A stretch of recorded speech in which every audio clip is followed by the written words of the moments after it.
All right, we're at the beginning of New Zealand Music Month, and what a way to celebrate with 25 years of the Warratahs. 2012 marks the 25th anniversary of the iconic New Zealand outfit that we know as the Warratahs. Barry Saunders from the Warratahs with us this morning in the Kiwi studio. G'day there, Barry. Good morning. Nice to have you in. 25 years. Isn't time flown by? Time has flown by in some ways. It sort of has and it hasn't. It seems a long time, and yet sometimes it doesn't. Done a lot of stuff in that time. Can you tell us? You've probably told the story many times before, but how did it all come together as a band? Well, we started as a band. I sort of I'd had a country band in Sydney, but it was only a sort of rehearsal band, and then I moved back to Wellington, and we put it together. It wasn't called the Warratahs. We're just playing our sort of favourite songs, and just in a garage, really. Sort of cover songs and stuff. A lot of them are covers, yeah. Early Hank Williams and all sorts of stuff.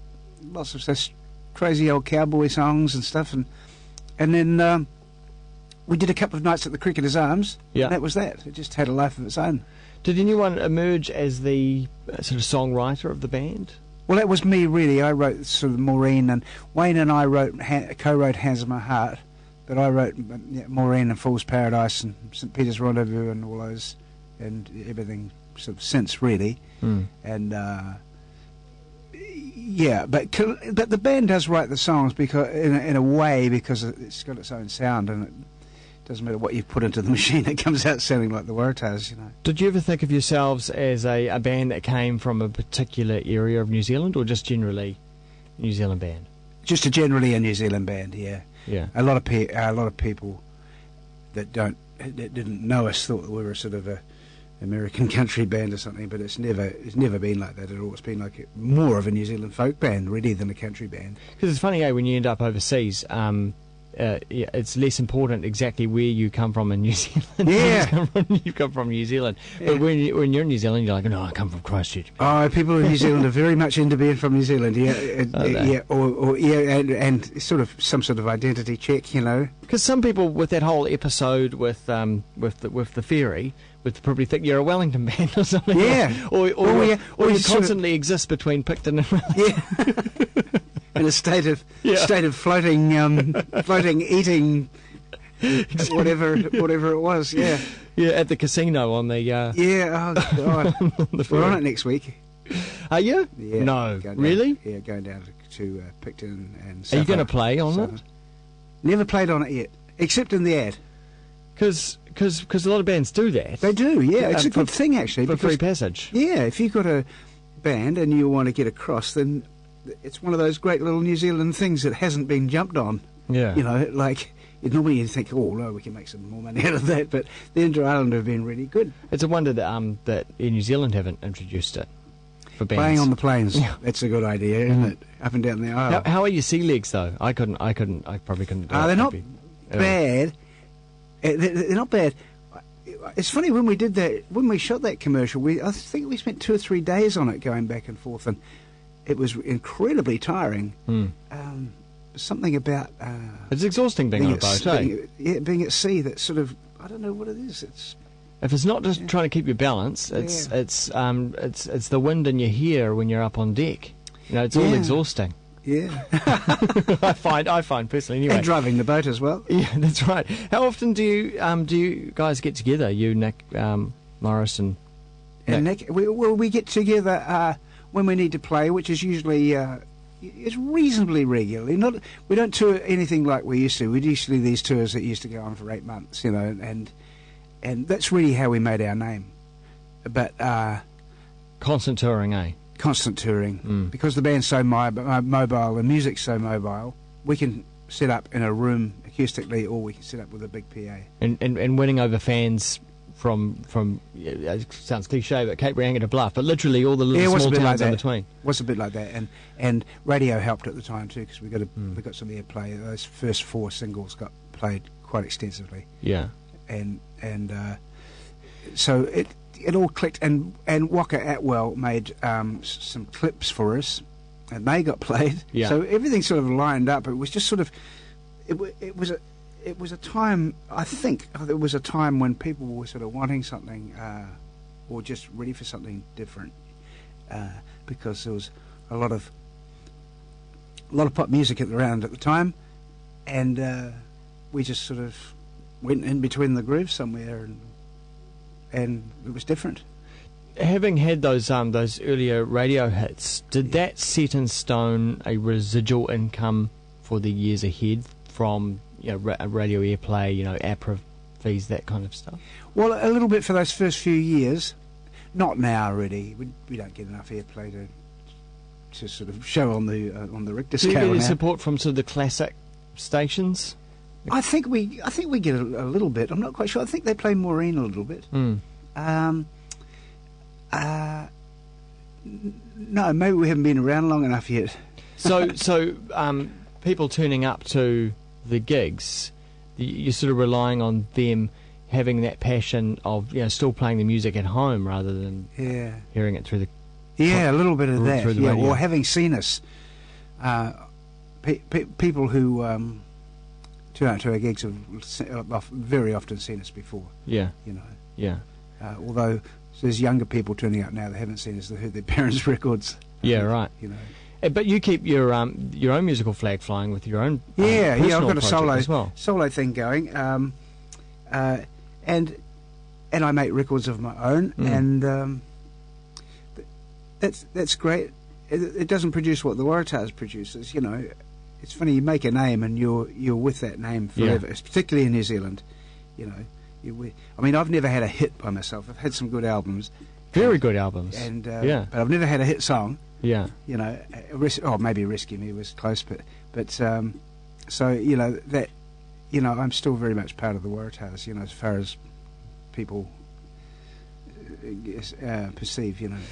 The CD that's out, it's called the 25-year collection. Yeah. But it's also got an EP of new songs. That's right. On it. It's got 5 new songs. Well, one isn't a new song. One's a song with Caroline Easter and I singing Hands on My Heart, a sort of folky version of it. It's quite beautiful, actually, because our voices get alongside each other. Nice. Really well. Yeah. Caroline's a good pal, and she's a really good singer and a good drummer.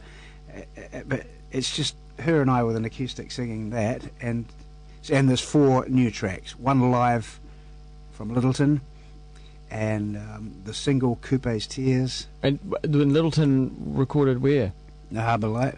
Off the desk and then remastered. Rest in peace, the Harbour Light. Yeah, the dear old Harbour Light. Yeah, such a beautiful venue to perform at. It was a great venue. There was music in the walls. You didn't sort of you didn't need to do anything. It was so sort of it was just a good place to be in. I think my mother used to go to shows there when she was young. Well, it was a cinema, wasn't it? That's right, Harbour Light Cinema, of course. Originally. Of course it was. Yeah. But as you say, you're just a nice place. Unfortunately, not there anymore. So these tracks on the EP recorded throughout a year or two, or well, they're just picked for performance. Really, they're not picked as any big sort of song statement. They're just good performances. Because the band's primarily a live band, and I just thought, well, a lot of those songs. There's 18 tracks compilation. A lot of those songs are very sort of songs. But I just sort of wanted to get a little bit of madness into it, so cool. So there's a couple of live things and a couple of batty songs, and the single Coupe's Tears I'm quite proud of, because it's sort of playing electric on it for the first time. Nice. We've gone electric. Yeah. Finally. After 25 years. There'll be people yelling out, Judas. But you're going to strip back to the acoustic here in the Kiwi studio, and we are going to hear something from that EP as well, the new single. But this collection is going to be well worth your time picking up. And lovely artwork. As well. That's Philip Beadle's Godly Heads, Littleton Harbour. Isn't it just? Yes, of course it is. Isn't it fantastic? Yeah, really nice. Painted from Camp Bay, and he I've had the painting for years. And then I rang him up and asked him if we could use it, and he gave us permission, so I was very happy about that. Well, imagine if he turned around and said no. I said, well, it's my painting. I've scribbled all over it. All right, cool. So you're going to perform something right now in the studio. Okay, well, we're talking about Littleton. This is a song called "Good Combinations." It's usually got a harmonica with it, but I've left it at home, stupidly. Oh. So here it is, harmonica less. Okay. You can't imitate that sound? The harmonica? No. You want me to try something? No, I did not. No, Okay, I have to get old Donovan in. I don't know if he's around anywhere. Yeah. It's called Good Combinations. On the street of burning bridges, we arrived today. Under the sun and moon sky, pointing our way. No one knows for sure now, but I've been told better an ounce of luck than a pound of gold. The sun and moon sky, small worlds colliding. Always thought we might have made such a good combination. Good combination. Down there in our town, where the northwest wind blows, blew us all that year to every corner of the world. Some took the high road, and others found the low. Some things no one can tell you, you just have to learn. From the sun and moon sky, small worlds colliding. I always thought we might have made such a good combination. Good combination. Nowadays they tumble, and years they just unwind. But we both know that some things are just born out of their time. Just born out of their time. The harmonica's in here.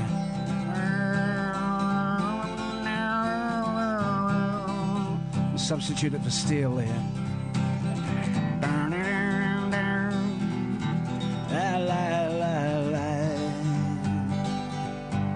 From the sun and moon sky, small worlds colliding. I always thought we might have made such a good combination. Good combination. Let's fill this cup and drink today. Drink to good combinations. Good combinations. La la la la.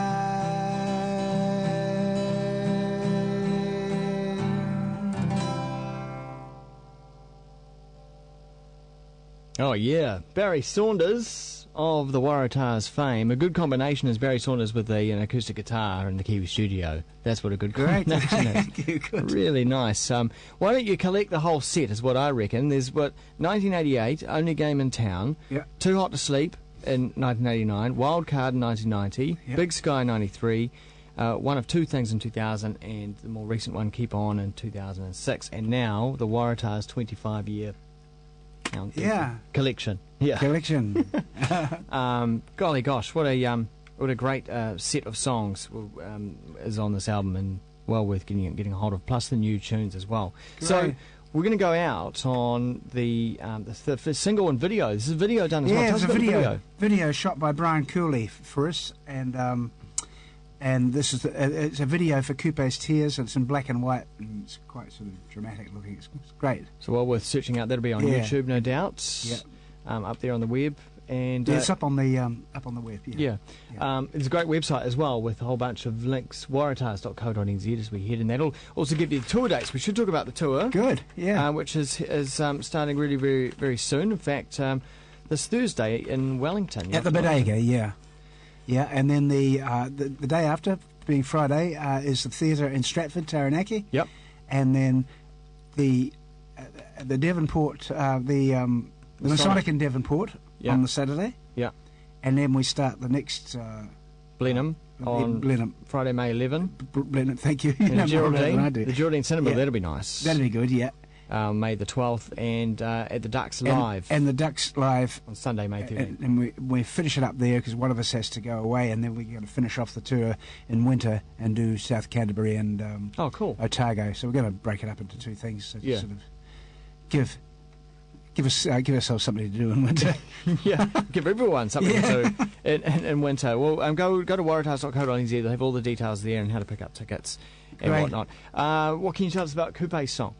Coupe's Tears. Coupe's Tears. Coupe's Tears. It's just a it's a tiny place that my daughter visited at the bottom of the Wairarapa with some sort of school trip or something, and I just thought it was a lovely name and a good sort of connection. So I put it with some other thoughts. I've been trying to write less direct the last year or so. I mean, not direct, but I've been trying to put up sort of a bit of a lyrical landscape that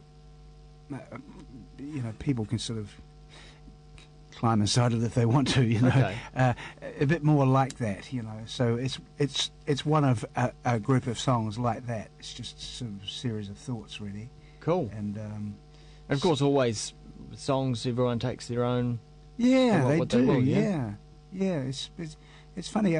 It's funny as time goes by. I'm realising, for myself, anyways, music is much more about sort of that type of relating to it, or where you were, or who you were with, or what was said, or whatever, than it is about the music in the finish. It's there's two. But the music provides a soundtrack to all that stuff, doesn't it? Provides a sort of a soundtrack to it, yeah. But there's a whole lot of other things at work too. I'm discovering. All the senses, smells. The smells, yeah. The smells, yeah. Just people, the way people talk to you, the way people relate to you when you've been around a little while. They very often relate to what they were doing. Like, we played a lot of orientation gigs in the early days, and that keeps coming up time and time again. People, they relate it to that time. Well, because for a lot of people, I suppose, they have this big period of time where they didn't relate to a particular band. It's the Warratahs. Yeah, and that's right. And so you've kind of just taken this leap from teenagehood to someone in their 40s or something. Yeah.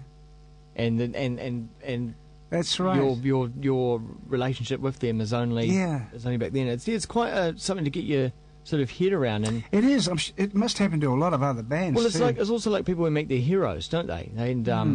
And they go, oh, you're my hero, but it was like 25 years ago. Yeah. And they want to talk about you then. And you're deaf, you can't hear what they're saying. When you've lived a lifetime in between. Yeah. Yeah. Is it like that? Is that something that's part of it? Yeah, there's a little bit of that. Fortunately, the Warratahs are still intact musically, and we are basically the same as who we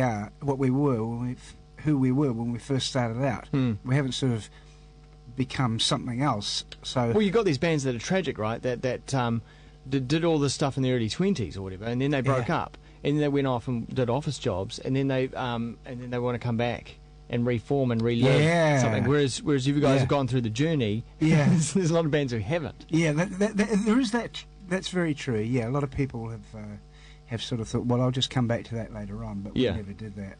We just sort of kept going, really. Or bands that come back with a cynical sort of cash in.